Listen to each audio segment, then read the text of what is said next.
Hello friends, welcome to IICS platform. आज है 20 मई और 20 मई का हम करेंगे करंट अफेयर। तो चलिए लेक्चर स्टार्ट करते हैं। फर्स्ट न्यूज़ है यूके के प्राइम मिनिस्टर के ऊपर। देखो, अधिकतर लोग तो जानते ही होंगे कि यूके के जो प्राइम मिनिस्टर हैं वो इंडियन ओरिजिन है। He is a Indian origin. Indian origin क्या होता है कि इनका रिलेशन इंडिया से है।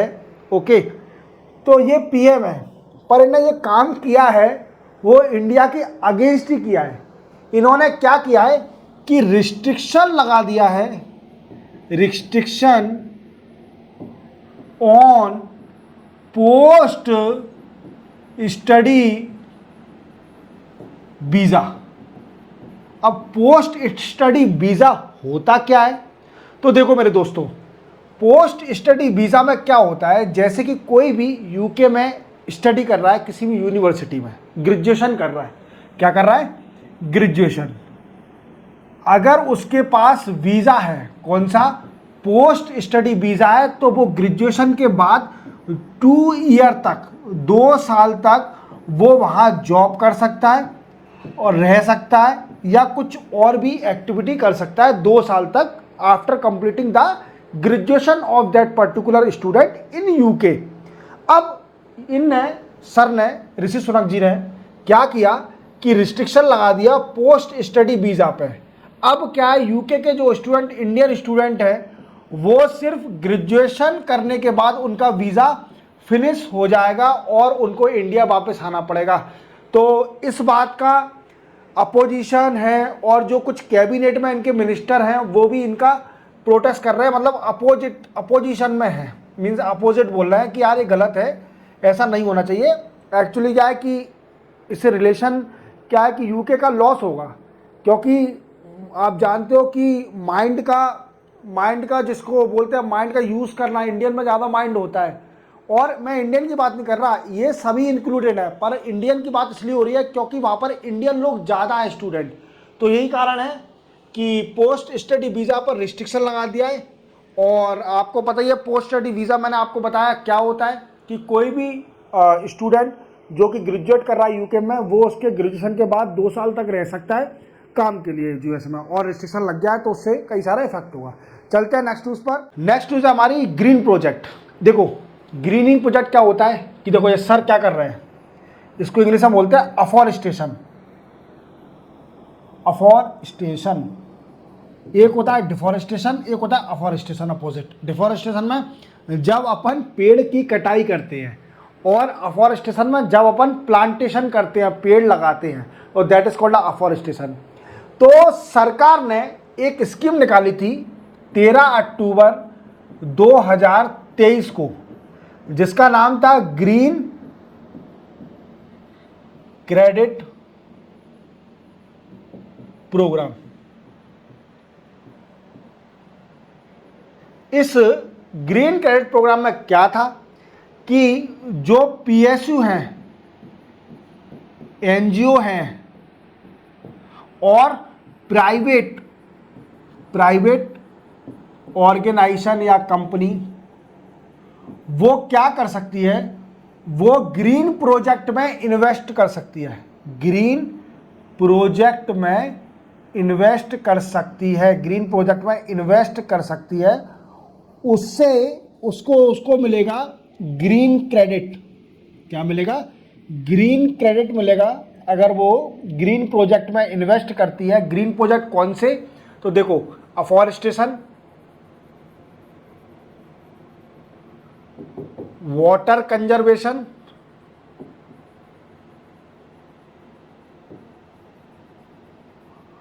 And water management. ये 3 प्रोजेक्ट पे अगर कोई भी पीएसयू या फिर प्राइवेट ऑर्गेनाइजेशन, कंपनी या एनजीओ इस स्कीम में इन्वेस्ट करती है तो उसको ग्रीन क्रेडिट मिलेगा। और ग्रीन क्रेडिट का वो ट्रेड कर सकती है, जिससे कि उसे कुछ बेनिफिट मिल सकता है, ट्रेडेड कर सकती है मार्केट में, जिससे पैसा भी मिलता है शायद ट्रेड करने पर।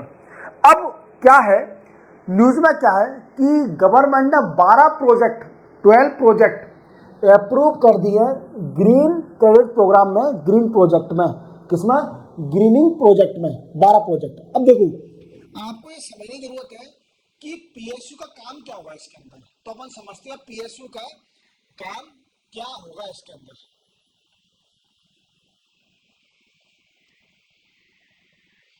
देखो पीएसयू क्या करेगी, वो थर्ड पार्टी वेरिफिकेशन करेगी,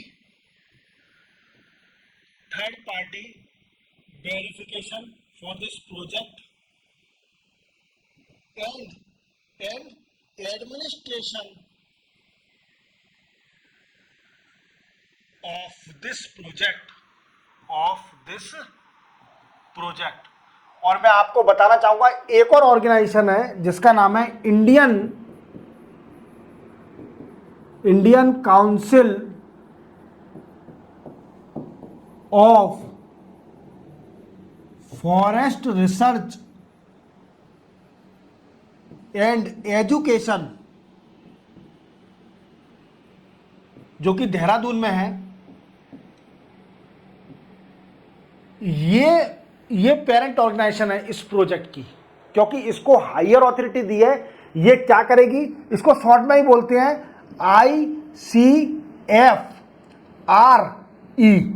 ICFRE शॉर्ट में ही बोलते हैं। ये क्या करेगी, operation management implementation ETC of this project. तो क्या है इसका काम होगा कि सभी चीज को मैनेज करना, किसको, ग्रीनिंग प्रोजेक्ट को। तो न्यूज में क्यों है ये, क्योंकि इंडियन गवर्नमेंट ने, सेंट्रल गवर्नमेंट ने 12 प्रोजेक्ट अप्रूव कर दिया ग्रीनिंग प्रोजेक्ट के। तो आपको पता ही चल गया होगा कि Indian council of forest research and education ये पेरेंट ऑर्गेनाइजेशन जो मेंटेन करेगी। अगर कोई भी ऑर्गेनाइजेशन इस प्रोजेक्ट पर इन्वेस्टमेंट करता है तो उसे ग्रीन क्रेडिट मिलेगा और वो ट्रेड कर सकता है ग्रीन क्रेडिट का। तो आपको पूरी न्यूज समझ में आ गई हो। चलते हैं नेक्स्ट न्यूज पर। नेक्स्ट न्यूज हमारी साउथ वेस्ट मानसून। आपको जैसे पता है कि अभी इंडिया में इसकी बड़ी जोरों से इंतजार है। किसका, साउथ वेस्ट मानसून का, बरसात का जोरों से इंतजार है, क्योंकि गर्मी ने वो हालत कर दी है। इवन दिल्ली में देखिए अप्रॉक्सीमेटली 44-45 टेम्परेचर पहुंच गया है। मैंने अभी न्यूज़ में देखा था नजफगढ़ के अंदर, नजफगढ़ सहवाग की नगरी, सहवाग जहाँ से बना, सहवाग जहाँ का राजा है, जहाँ का बोला जाता है नजफगढ़, वहाँ से 45 डिग्री अप्रॉक्सीमेटली टेम्परेचर रिकॉर्ड करा गया है।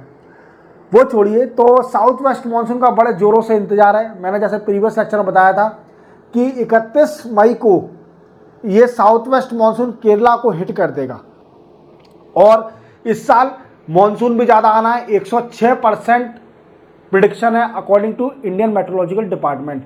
अब इंडियन मेट्रोलॉजी डिपार्टमेंट ने बोला है कि साउथ वेस्ट मॉनसून हिट कर चुका है अंडमान एंड निकोबार आइलैंड को और south bay of Bengal.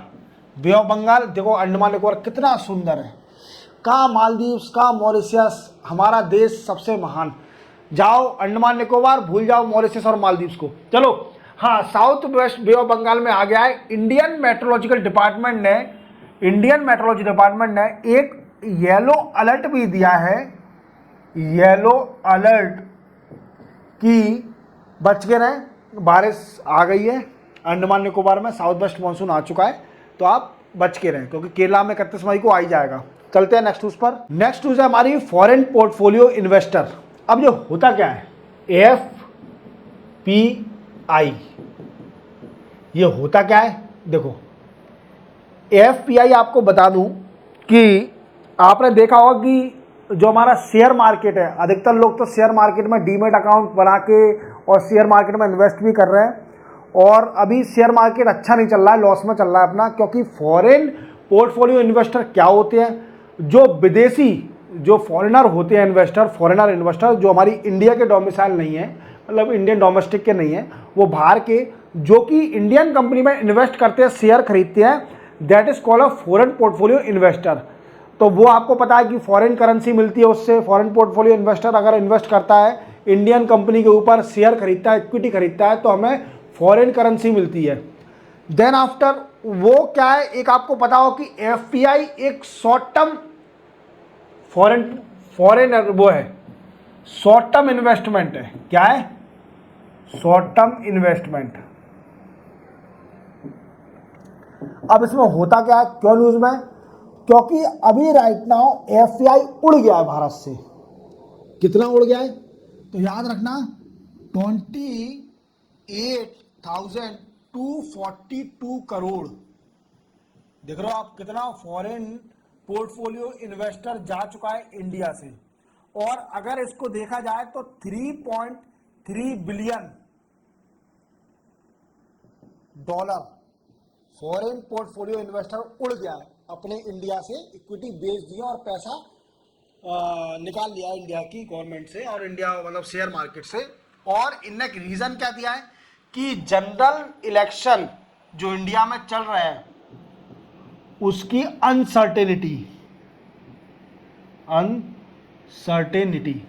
Uncertainty क्या कि कंफर्म नहीं है एफपीआई को कि सरकार किसकी आएगी। अब मैं इसको बात को लीक करना नहीं चाहता, अधिकतर इंडियन लोगों को जो है उनको पता ही होगा कि सरकार किसकी आएगी, पर सीट का कोई कंफर्म नहीं है। तो उनको एफपीआई वालों को कंफर्म नहीं है कि सरकार किसकी आएगी, अनसर्टेनिटी है कि सरकार जनरल इलेक्शन की। और इन भाई साहबों ने फॉरेन पोर्टफोलियो इन्वेस्टरों ने क्या किया, इंडिया से पैसा निकालकर चाइना की कंपनी में इन्वेस्ट कर दिया, चाइनीज के शेयर में इन्वेस्ट कर दिया। देख लो कितना लॉस हो रहा है। मतलब इंडियन में जो पैसा आया था कंपनियों पे वो चाइना में चला गया, तो ये तो गलत है। ठीक है, उनको प्रॉफिट मेकिंग, उनको लग रहा है कि चाइना में ज्यादा प्रॉफिट होगा कंपनियों से, क्योंकि यहाँ पर तो जनरल इलेक्शन चल रहा है तो अनसर्टेनिटी इलेक्शन की। चलते हम नेक्स्ट न्यूज पर। नेक्स्ट न्यूज है हमारी संजीव पुरी। देखो ये सर है संजीव पुरी, ये कौन है? चेयरमैन है अभी right now, chairman of ITC company, Indian tobacco company. आप जानते होंगे जो जितने भी सिगरेट वगैरह आती हैं, जो भी प्रोडक्ट आते हैं अच्छे अच्छे प्रोडक्ट आईटीसी कंपनी बनाती है। तो इंडियन टोबैको कंपनी के चेयरमैन है संजीव पुरी।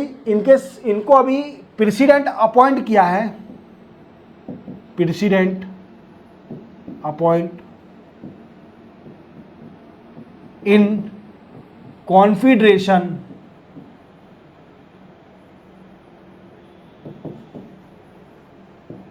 Indian industry.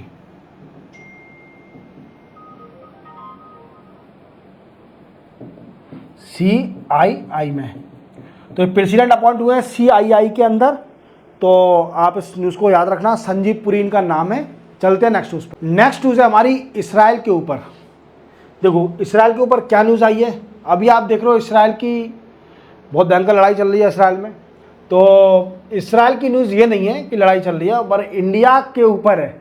क्या हुआ है कि इंडियन गवर्नमेंट ने बोला है कि इसराइल में इंडियन स्टूडेंट बहुत पढ़ते हैं, इंडियन स्टूडेंट बहुत पढ़ते हैं, स्टूडेंट्स पढ़ते हैं, जो कि अप्रॉक्सीमेटली 1248 स्टूडेंट्स अभी इसराइल की यूनिवर्सिटी में पढ़ रहे हैं। ठीक है, कितने? 1248 स्टूडेंट्स इसराइल की यूनिवर्सिटी में पढ़ रहे हैं। और अभी इसराइल क्यों इतने स्टूडेंट इसराइल में पढ़ रहे हैं? क्योंकि आपको पता है कि इसराइल हमारा दोस्त है, इसराइल हमारा बहुत अच्छा दोस्त है। इसराइल और इंडिया के रिलेशन और scientific agreement between both country, और इसी के साथ academic exchange, scholarship promotion, scholarship भी मिलती है, एकेडमिक एक्सचेंज भी होता है। और इसराइली कई सारे प्रोफेसर हमारे इंडियन इंस्टीट्यूट ऑफ मैनेजमेंट में IIM में कई सारे पढ़ा भी रहे हैं। तो इसराइल क्या है, हमारा एक बहुत अच्छा दोस्त है जो साइंटिफिक एक्सचेंज करता है। और इसी के साथ मैं आपको बताना चाहूँगा कि इसराइल के साथ बहुत अच्छे संबंध हैं इंडिया के। तो चलते हम नेक्स्ट न्यूज़ पर। नेक्स्ट न्यूज़ है हमारी पाकिस्तान के ऊपर।